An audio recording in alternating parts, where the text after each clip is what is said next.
30,000 people. Most people slept late on Saturdays, but I had a brother who thought he was the 6 o'clock alarm. Jimmy Gimmy's room was next to one Carmen and I shared, so I piled pillows over my ears, hoping to drown out his cries. No use. Even if Jimmy were miles away, I'd still hear him scream. "What's the matter, mijo?" we heard Mom say. "You've got no reason to cry. Everybody loves you, don't they?" She must have lifted Jimmy from his bed because he calmed down. I rolled over and found a comfortable spot, hoping to get back to my dream about the guys on my boyfriend wish list. But 6 o'clock was my normal wake-up time, so I was awake. Wide awake. That was okay. Daydreams were just as good, even better since I could put myself into a pretend situation, like imagining Alejandro Guzman on crutches after breaking his leg while skateboarding and me pushing his wheelchair to the park. Then him realizing how sweet and dependable I could be, unlike the girl who dumped him as soon as he wasn't a cool skateboarder anymore. I was just about to imagine the good part when Alejandro looked in my eyes, whispered sweet nothings, and leaned in close, then closer, and then, "Wake up, sleepyhead," Dad called, stepping into my room and tugging at our feet. "But it's Saturday," I said. "Yeah," Carmen yawned, "and we're still tired." I tried to hide beneath the blankets, hoping Dad would feel sorry for me. No such luck. He started to sing "Hi-ho, hi-ho." He marched like one of the 7 dwarfs, the whole time singing and stomping. "Stop it," I cried, covering my ears for the second time this morning. "Hi-ho, hi-ho," he kept singing. "He won't stop until we get out of bed," Carmen said. She was right. This wasn't the first time Dad had tried to annoy us with cheesy Disney songs. Okay. I threw back the covers and sat up. "We're awake now." "Bueno," Dad said. He stooped over to kiss Carmen's forehead, and then he kissed mine. "After you get dressed," he told us, "I want you to pick up something special for Mom." As soon as he mentioned something special, I thought about my chia pets. Then I thought about the brand new mood ring that had arrived in the mail yesterday. "Why do we have to pick up something special?" Carmen asked. "Because of her operation," I said, glad to know an answer before she did. Dad nodded. "That's right, we've got big plans today. We're going to the Valley."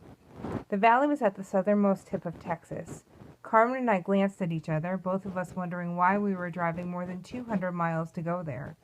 "We leave in 45, Dad said. Then he stepped out, and a few minutes later I heard him tickling Jimmy. I sat on the edge of my bed for a minute. Carmen and I shared a big room, split in half by an imaginary line that was as real to us as that bold yellow line down the middle of a street. To the left was my side, and to the right was Carmen's. We had our own furniture and our own style. Above her bed, Carmen had tacked a poster of the human body labeled with interesting facts, like how many miles of blood vessels we had and how many times we blinked each day. Above my bed, I tacked posters of my favorite movies. I updated them periodically, but right now I had posters from Twilight, one with the guy who played a vampire, and another with the guy who turned into a wolf every time the girl his dreams was in trouble. Carmen didn't like them, since they weren't educational, but she left them alone because of our invisible line. It was our lifesaver, and we respected it. The only time Carmen crossed to my side was to get to the closet, and the only time I crossed to hers was to get to the door or to wake her up, something I had to do nearly every morning. I fixed my bed and washed up. Carmen still hadn't moved. I nudged her. She groaned. I nudged her again, and one more time. If it weren't for me, Carmen would lie in bed till noon. "Hurry up," I told her. She mumbled, but she managed to sit up. After stretching a bit, she made her way to the closet, while I picked out my own outfit. Today I selected a t-shirt that pictured a chicken and an egg with legs racing through victory tape. A photo finished with the caption, "Which came first?" I modeled it for Carmen, but she wasn't impressed. Why did I even try? Carmen put on jeans, but instead of blue, they were pink, only Carmen said they were fuchsia. And she wore a t-shirt like me, but she wore it inside out, on purpose. "What's wrong with you?" I asked. "I'm a nonconformist," she announced, "and in case you're wondering, it means I don't follow rules." I wasn't wondering, I said, even though I was. "And besides you follow rules, I can think of a trillion rules you follow." "Really? A trillion? Do you even know how many zeros that has?" I pulled my hair. I actually pulled my hair. It was too early for this. "Stop it already. Don't you get it? I'm exaggerating. Where I come from, we call it hyperbole. And where do you come from? Please tell me, because the last time I looked, you and I came from the same place." "That depends on how you define place. It doesn't have to be a physical location. It can be—" "Mom!" I yelled. Dad, what is it? They called from the other room. Carmen's getting on my nerves. Just ignore her. Easier said than done. Even though I could never have the last word with Carmen, I could have the longest, most intense stare.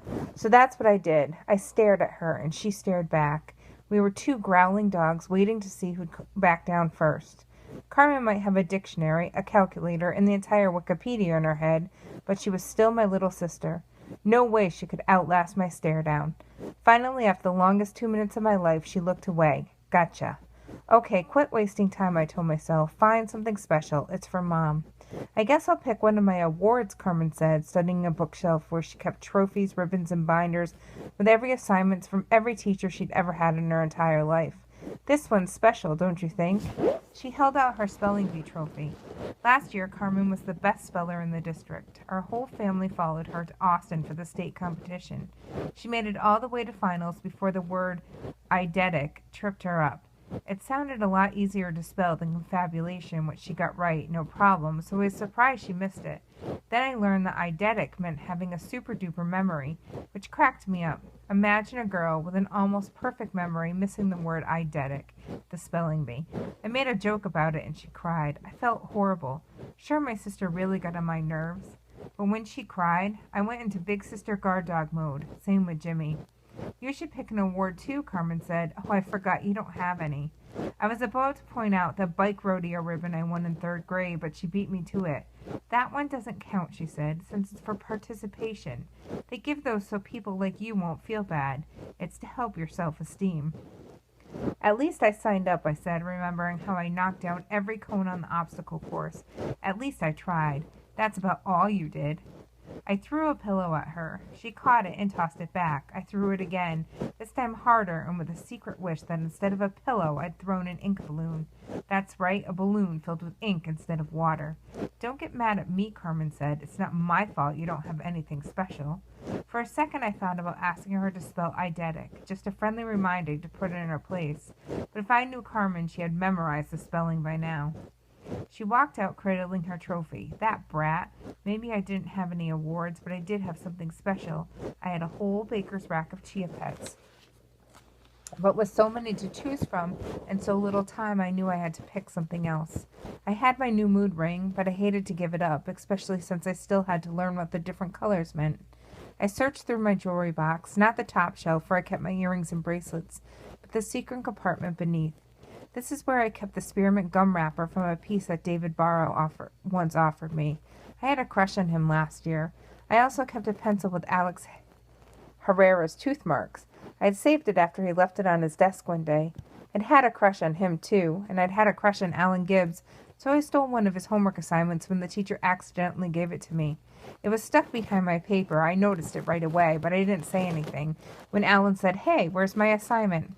I looked lovingly at each of these souvenirs, but I wasn't planning to give Mom a gum wrapper, a chewed pencil, or a strange boy's homework.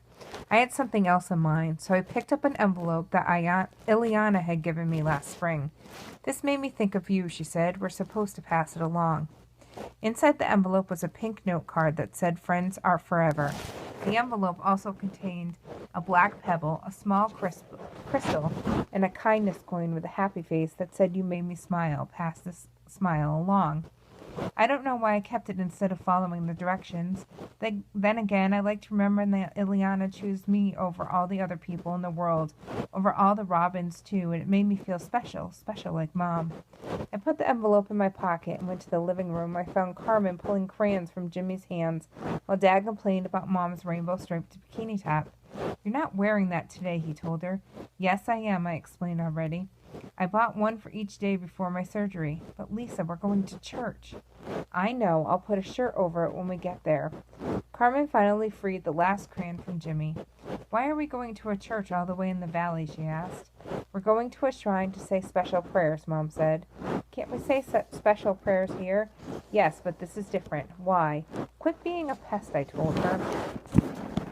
Dad sighed. I thought he was going to scold me, but instead he answered Carmen's question. "Because a miracle happened at that church. There used to be another church there, but it was destroyed when a man crashed his plane into it. Over 100 people were at a mass when the church burned to the ground, but no one except for the pilot got hurt. There's another part, Mom went on. The statue of La Virgen de San Juan was also spared.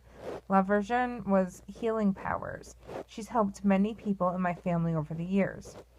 Even though I thought the story was amazing, I wasn't convinced it was a miracle. But since it meant so much to Mom, I didn't say anything. Now let's get going, Dad said. You girls take Jimmy to the car while your mother changes into something more appropriate. I am wearing something appropriate, I heard Mom say as Carmen and I chased Jimmy, who had run out of the house screaming, "Gimme bye-bye, gimme bye-bye," as soon as he heard car. Jimmy liked going bye-bye, but he hated the car seat. In order for us to strap him in, Carmen had to hold down his arms while I buckled the straps. Finally, Mom and Dad came out. Mom must have won the argument because she was still wearing her bikini top. She looked beautiful, in my opinion, with her long flowing hair, curvy jeans, high-heeled shoes, flat stomach, firm shoulders, and breasts as full as the ones on Victoria's Secret models. I wanted to look like her someday. I wanted her hair, face, legs, and stomach. Did I want her breast? I would have said yes a week ago, but now I wasn't sure. The drive between San Antonio and the valley was nothing but flat land and cows. We finally reached the shrine around noon. For some reason I thought it would look like the Alamo, but it was much bigger and more modern. The first thing I noticed was a giant mural facing the highway. It pictured Jesus in a blue robe standing over the Virgin Mary. Her robe was blue and as spread out like a triangular tent. She wore a crown and stood on the golden crescent moon. That's her. That's La Virgen de San Juan del Valle, Mom said when she caught Carmen and me stretching our neck to get a better look. Dad found a parking spot and told us to grab our special items. Then we jumped out of the car and found ourselves near a fountain between the church and a group of buildings that included a school, convent, and a gift shop. Many flowers surrounded the walkways. We pointed so Mom and Dad could tell us the names. Blue plumbago, pink bougainvilleo, and yellow esperanza. Carmen repeated the names as if prepping for a quiz.